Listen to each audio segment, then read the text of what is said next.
नमस्कार बच्चों। आज हम टर्म 1 के सेकंड चैप्टर नंबर 7 अशोक का शस्त्र त्याग पढ़ेंगे।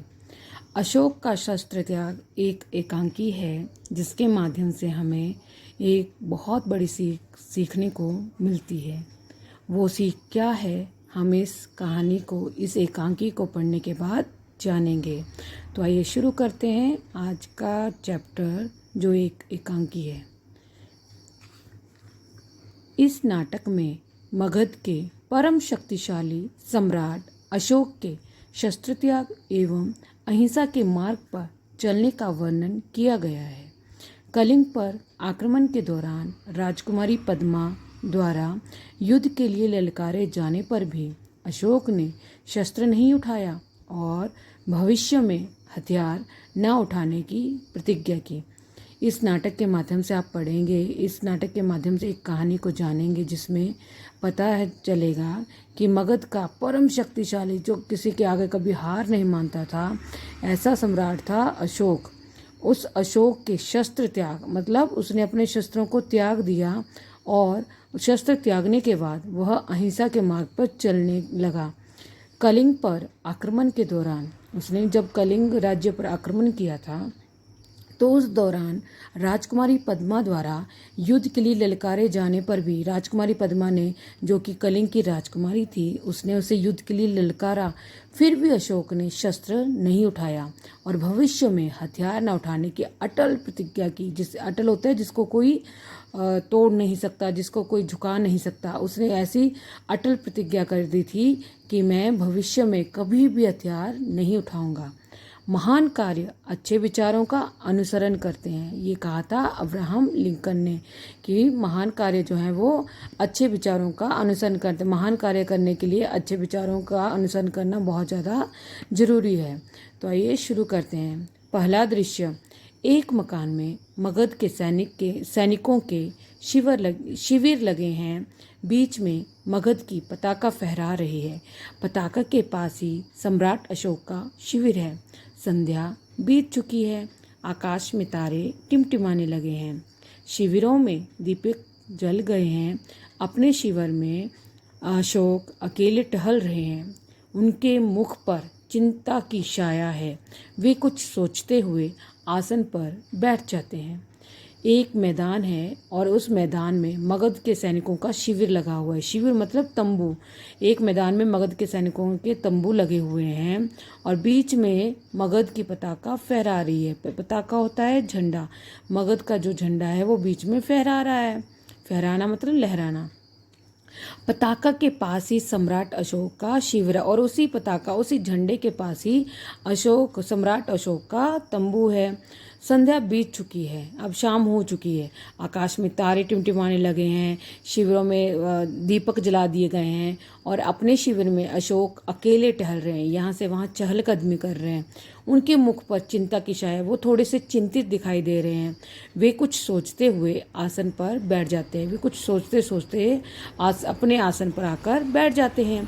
अशोक स्वयं से, अब वो अशोक जो है वो स्वयं से बात कर रहे हैं। आज 4 साल से यह युद्ध हो रहा है और कलिंग आज भी पूर्णतः जीता नहीं जा सका है। दोनों ओर के लाखों आदमी मारे गए हैं, लाखों घायल हुए हैं, पर हम आज भी असफल हैं। क्या होगा इसका परिणाम? अशोक अपने आप में ही सोचते हुए कह रहे हैं कि आज पूरे 4 साल से ये युद्ध चल रहा है। ये कलिंग के साथ जो लड़ाई है, ये युद्ध जो है वो पूरे 4 साल से चल रहा है, लेकिन आज भी कलिंग को पूरी तरह से जीता नहीं जा सका है और दोनों ही ओर के लोगों का जान माल का नुकसान हुआ है। दोनों ही ओर के सैनिक, लाखों लोग मारे गए हैं, लाखों घायल भी हुए हैं, पर हम आज भी असफल हैं। पर हमें आज भी सफलता हासिल नहीं हुई है। ना जाने इस युद्ध का क्या परिणाम होगा। 4 सालों से तो ये युद्ध चला ही आ रहा है, अब आगे भी जाने इस युद्ध का क्या परिणाम होगा। द्वारपाल, द्वारपाल होता है जो मतलब दरवाजे पर खड़ा रहता है, पहरेदार जो होता है। अब वो आया अंदर सिर झुकाकर। राजन, संवाददाता आना चाहता है। वह सिर झुकाकर राजा के सामने सिर झुकाता है और कहता है, राजन, संवाददाता आना चाहता है। संवाददाता होता है जो समाचार लेकर आने वाला होता है। जैसे आजकल रिपोर्टर होते हैं, वैसे उस समय पर दूत होते थे जो समाचार लेकर आते थे। अशोक ने कहा, आने दो। संवाददाता प्रवेश करके अब संवाददाता अंदर आता है। महाराज अशोक की जय हो, शुभ संवाद है। गुप्तचर समाचार लाया है कि कलिंग के महाराज लड़ाई में मारे गए हैं। महाराज अशोक की जय हो, उनकी जय करता हुआ वह सुनाता है कि आपके लिए शुभ समाचार है। हमारे गुप्तचरों ने समाचार लाया है, हमारे गुप्तचर ये समाचार लाए हैं कि कलिंग के महाराज जो हैं वो लड़ाई में मारे गए हैं। अशोक प्रसन्नतापूर्वक, अब अशोक खुश हो गया। मारे गए हैं तो अब मगध की विजय हुई है, कलिंग जीत लिया गया है। अच्छा, मतलब मगध के राजा मारे गए हैं, तो इसका मतलब हुआ कि हमने मगध को जीत लिया है और कलिंग जीत लिया गया है। सॉरी, महाराज अशोक की जय हो। उसने महाराज अशोक की जय करी और उसे बताया कि शुभ संवाद है कि हमारा गुप्तचर जो है वो ये समाचार लाया है कि कलिंग के महाराज लड़ाई में मारे गए हैं। अशोक प्रसन्नतापूर्वक, मारे गए हैं तो मगध की विजय हुई है। अगर महाराज मारे गए हैं, अगर वो लड़ाई में मारे गए हैं तो मगध की विजय हुई, मगध जीत गया है और कलिंग जीत लिया गया, हमने कलिंग को जीत लिया है। संवाददाता चुप रहता है, जो समाचार लाया था वो चुप रह गया, उसने कोई उत्तर नहीं दिया। अशोक, बोलते क्यों नहीं हो तुम, चुप क्यों हो? संवाददाता धीरे से, बोलूं क्या महाराज, कलिंग दुर्ग के फाटक आज भी बंद हैं। संवाददाता अब धीरे से बोल रहा है कि महाराज क्या बोलूं, कलिंग दुर्ग के जो फाटक हैं, जो दरवाजे हैं, उसके दुर्ग होता है किला, कलिंग किले के जो फाटक हैं, जो दरवाजे हैं, वे आज भी बंद हैं। पर किस मुंह से कहूं कि कलिंग जीत लिया गया है? तब मैं आपसे कैसे कह सकता हूं कि कलिंग को जीत लिया गया है? अशोक उत्तेजित होकर, कलिंग के फाटक आज भी बंद हैं। संवाददाता, हाँ महाराज, कलिंग के फाटक आज भी बंद है। अशोक उत्तेजित होकर खड़े होते हुए, अब अशोक उत्तेजित हो गया, अग्रेसिव हो गया, तब उत्तेजित होकर वो खड़े होकर कहते हैं, बंद हैं तो खुल जाएंगे। जाओ, जाकर सेनापति से कह दो कि कल सेना का संचालन मैं स्वयं करूंगा। कल या तो कलिंग दुर्ग के फाटक खुल जाएंगे या मगध की सेना ही वापस चली जाएगी। जाओ, हाथ से जाने का संकेत करते हैं। अब अशोक यहाँ पे कहते हैं, उत्तेजित हो गए, थोड़े से गुस्से में आ गए, बंद हैं तो खुल जाएंगे। जाओ, जाकर सेनापति से कह दो कि कल सेना का संचालन के लिए, सेना का प्रतिनिधित्व, सेना का लीडर मैं बनूंगा और कल या तो कलिंग दुर्ग के फाटक खुल जाएंगे या फिर मगध की सेना जो है वो वापस चली जाएगी। और उन्होंने हाथ से उस संवाददाता को जाने का इशारा किया। दूसरा दृश्य, दूसरे दिन प्रातःकाल का समय, अब दूसरा दिन है और सुबह का समय है। शस्त्र सज्जित अशोक घोड़े पर बैठे हैं, अपने शस्त्रों के साथ सजे हुए अशोक घोड़े पर बैठे हैं। उनके पास उनके सेनापति हैं, सामने कलिंग का दुर्ग है जिसके फाटक अभी भी बंद हैं।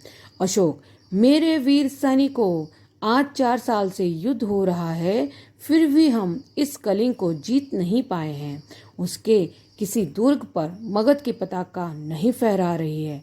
कलिंग के महाराज मारे गए हैं, उनके सेनापति पहले ही कैद कर हो चुके हैं, फिर भी कलिंग आत्मसमर्पण नहीं कर रहा।